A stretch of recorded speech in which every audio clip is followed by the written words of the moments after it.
6. Now then, coming up after 11 o'clock, we'll have an MP in the studio in the BBC WM 95.6 hot seat. James Morris, the Tory MP for Hales Owen and Rowley Regis, will be here to answer your questions. So get them in early, please, whether you live in that region or not. If you want to interrogate and ask James Morris, representing the Conservative Party, here's your opportunity. 08453 00 9956. If you're furious about tax credits, maybe you want to congratulate the coalition on pushing the big six to provide better energy bills, then get in touch. Anything you want to raise, it's 08453 00 9956. Now then, the TUC is demonstrating against local MPs, just like James, and the support of the Pasty Tax by protesting outside Greg's bakeries across the Black Country over the next couple of weeks. Today they're out in Wolverhampton.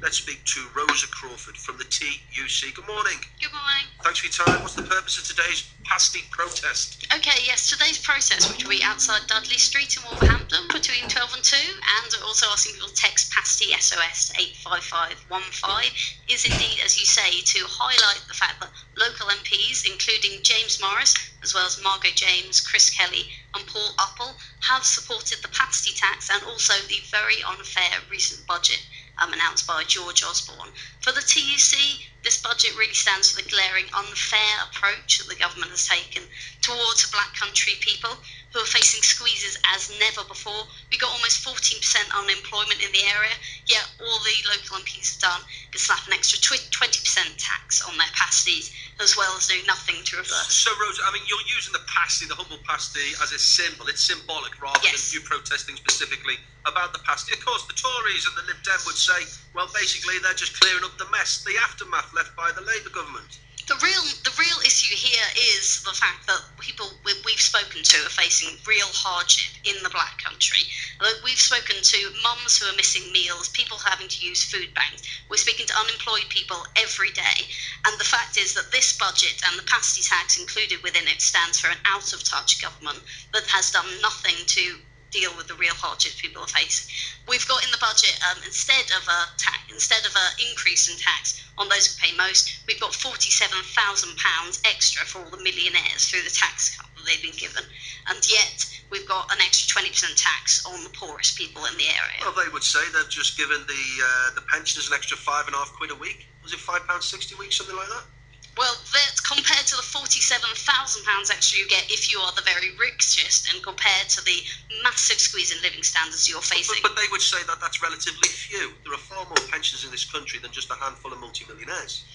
Well, the 14% people in the Black Country who are unemployed also adds up to a lot of people, and those are the people that are having to go without meals, that are facing cuts in services, whose children are now facing no EMA, increased tuition fees in the area. The local MPs, Margot James, Paul Uppel, James Morris and Chris Kelly, have voted for a budget that, instead of being responsive to those hardships faced by their local people, has actually increased the cost of their living, whilst not giving them jobs, not giving them services, not providing a future for the people in the Black Country. And are you gathering much support there with your pasty protest?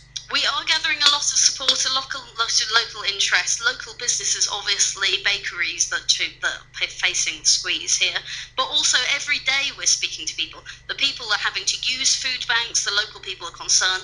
Every day we hear people are concerned about young people and the lack of prospects in the area, and for them the Pasty Tax is just an extra sign of the kind of out-of-touch approach that the local MPs have towards their local people. Yeah, well, now we have James Morris, Hales Owen, Rowley Regis, MP, Tory, in the studio after 11. He may be listening to this broadcast now, I'm sure he is. I do hope What is so. your message for him and the coalition government?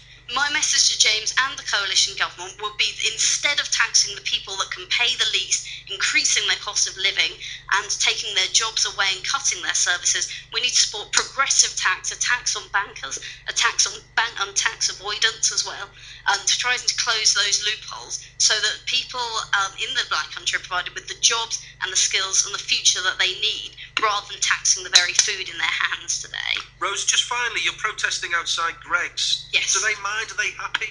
They're happy. We've seen in the last 2 weeks weeks, the Gregs have been very publicly supportive of all the protests against the pasty tax. For them, it's a cut to them, their businesses, and they said that ordinary working people, the same people the TUC represent, are those ones that are feeling squeezed the most. So yes. And again, on the streets, are people buying fewer pasties? Serious question. If they think that they're going to feel a pinch because of the 20% on hot food, are they worried that they're going to sell fewer pasties, or are just people going to take it on the chin like we tend to do being British? I think there is an issue that it's a much bigger and important point that consumption will go down, and that will affect the black country economy even worse with less people spending their money.